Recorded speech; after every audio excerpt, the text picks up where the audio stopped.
I thought I would go into one of the things that I've been involved in is I owned a mastering lab in the very center of Hollywood. If you Google map Hollywood, the right where the red pin is right near where my studio was, like within a few hundred feet. So I owned a mastering lab there, and what happens with that is all of the record labels, first the small ones and then the major ones, would bring me music to master, and through that I got to know a lot of the guys who own and run the labels. And bear with me because I'm going to kind of walk you through stuff about a lot of people on here want a record deal and deserve one, and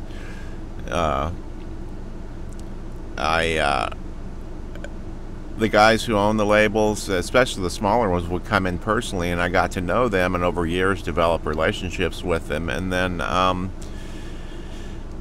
they began to trust me and not only go, like, hey, how does this sound overall, and also how is it artistically, how does it compare with stuff. And then they got to where they call me, and when they didn't have anything, it would be like, do you have anybody that's come through that's really anything I should hear? It's really exciting. And masters, and then that led to developing artists and being an A&R development producer for several major labels over a many-year period. So it all kind of happened slowly. I mean, I'm gonna tell you, like, I felt like I should preface this by saying, don't barrage me with email. Don't and I don't know how I'm going to title this file, and I felt like saying, well, I'm not a Hollywood insider or anything, and I'm definitely not now, but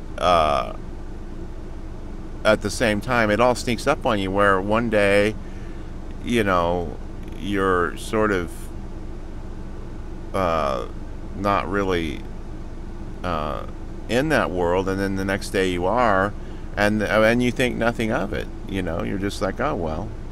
And so I would say you might want to pay attention to what I'm talking about, and maybe not. I don't know who. Actually, I'm sorry if anybody, if you subscribe to this channel, you probably have no interest in this stuff. So you probably just hit subscribe to return the favor to somebody, which is cool, but I don't know. So let's look at this deal. Kind of pretend it's your company and your money on the line. First of all, if you don't have your material together, if it's not really strong, well produced, with 4 nice music videos, with 4 nicely recorded songs, with something really original to offer, then do that first. That's step one. Strong material, do your homework, be ready.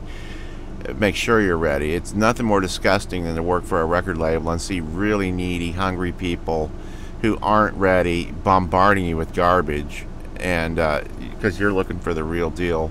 And then yeah, I can't get over I'm not like a record label big shot. I was just thinking last night about doing this, and I was like, my ex-boss actually started the Seattle movement, and we not even boss, just I was a contractor for the company at development producers, and there's somebody posted a comment on one of my songs. Oh boy, I hope it's not hate. Never is, but yes, rock on, boys, loved it. Cool guy. Overwhelmingly it's been nice. Like I say, there was one fuck you guy this morning, and and the women have been really, really nice, and I am no prize. It's not about me being a prize. It's about they like this kind of music. So anyway, I'm going to get into this. I'm going to tell you how to get a record deal, who to write, or at least to present yourself properly.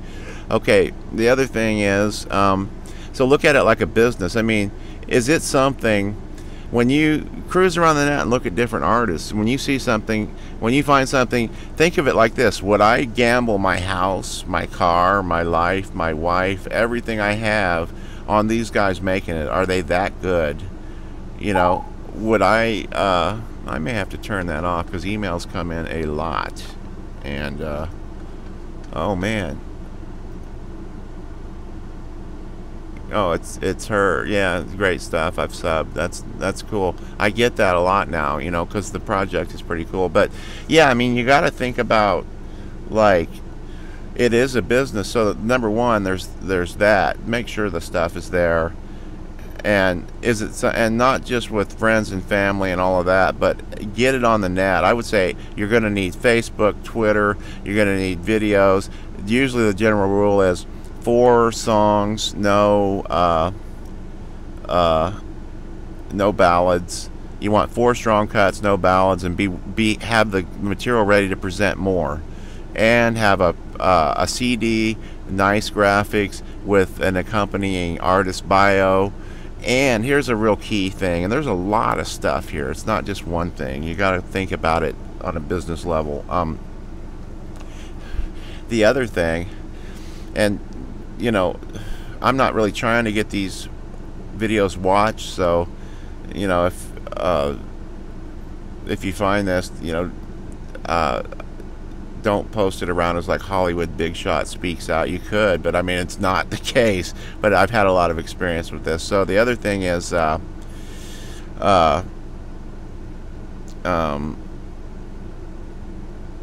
material, and I probably should have made notes, but I'm just going to go what I do from the top of my head. Is it strong? Is the package strong? Oh, and contacting. Now, here's the thing: when I'm sitting at a desk or not, at a mixing board usually, and I'm calling somebody to do with an artist, to make it and establish a contact with an artist, I don't want to talk to the artist.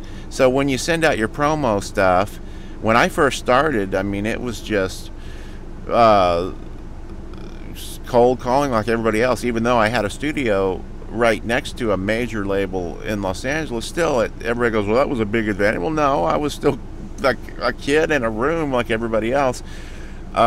So on your stuff, put produced by I like to talk to the producer. Now the cool thing is, like the very first album that I produced that got some got some response, all 6 major labels called me on the same day after we mailed it out. This is in like 91 or something. But it was 6 months later, so things take time. And we do listen to unsolicited material no matter what anybody says. One of my favorite things before the internet. Now I just love going around listening to new stuff.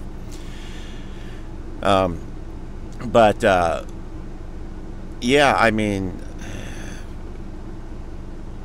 I'm trying to be succinct and at the same time make a vlog. Have it ready, have the material there, make an internet page, get it some exposure, and have a lot of people get input from a lot of people, and then kind of filter that input and find there will be some legitimate criticism no matter how good the stuff you're doing is. But get it honed in, get it ready. And then I was gonna say, like, on the internet, I found a band that I was getting ready to hit send to a friend of mine who still works in the industry and would love to hear these guys, and probably I think a deal would have come out of it. I left a really complimentary compliment on 3 of their files, didn't hear back from them. And nowadays, unless somebody's willing, that tells me, first of all, they're not professionals enough to immediately reply and say thanks a lot for the comment, we're here. What that says to me is we're here, we're on top of it, we're professionals, we do this professionally, we at least came to your page and reciprocated, or not even important, but just to thank the person, you know. It's kind of is who you know. Then the other thing, I had a point I lost there, I'm sorry. So you've got your package together and everything. Now look up artists that are similar to you, and there are 3 basic approaches to this.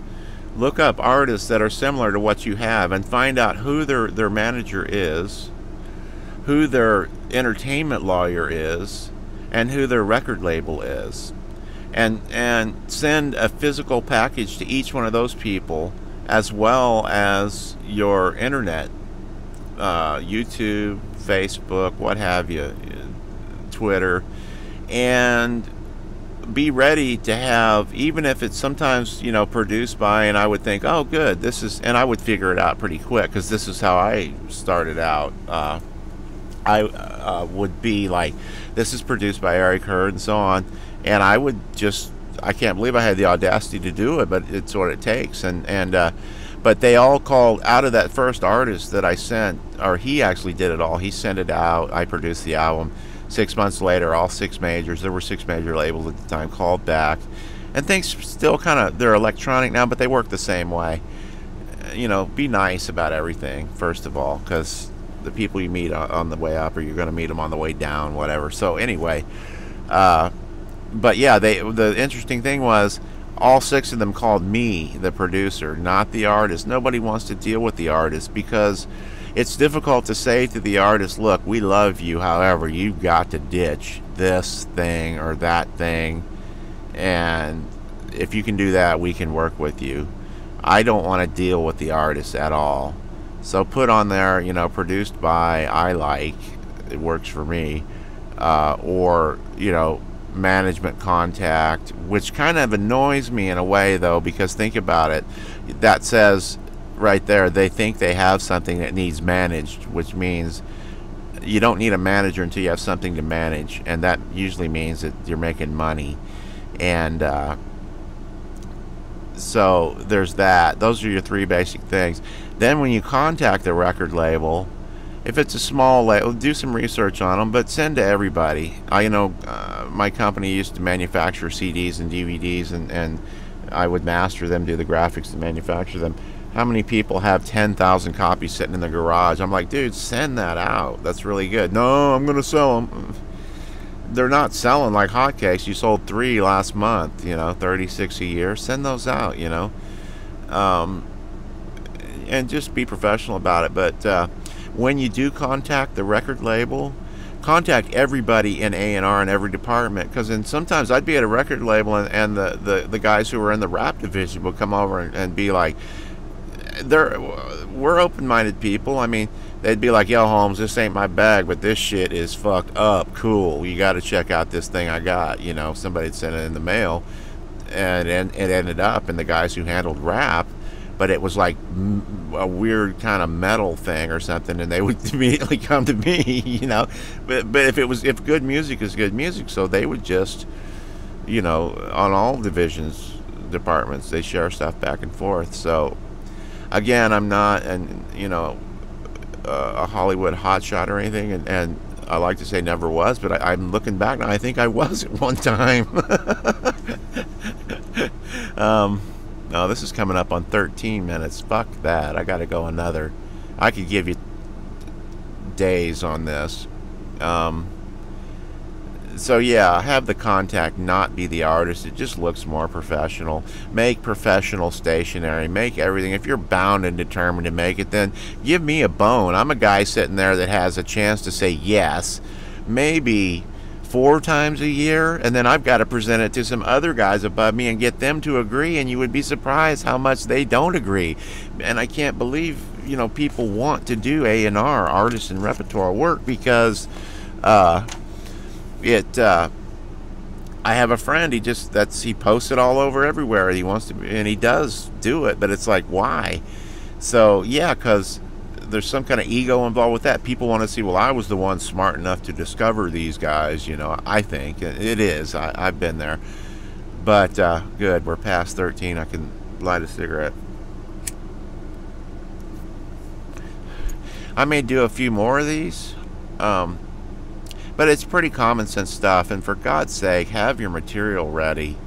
You know, don't post crap everywhere, because if you do, you're going to have to change the band name and maybe change your name to when you contact people again, because you know, I kept a list of the Dennis Woodruffs of the world. You know, if you live in LA, you'll know exactly what I'm talking about. Google Dennis Woodruff if he's still alive. So yeah, 14 something. I like that number. Let me see, get the mouse over there. I like 4s and 7s. Okay, 1447.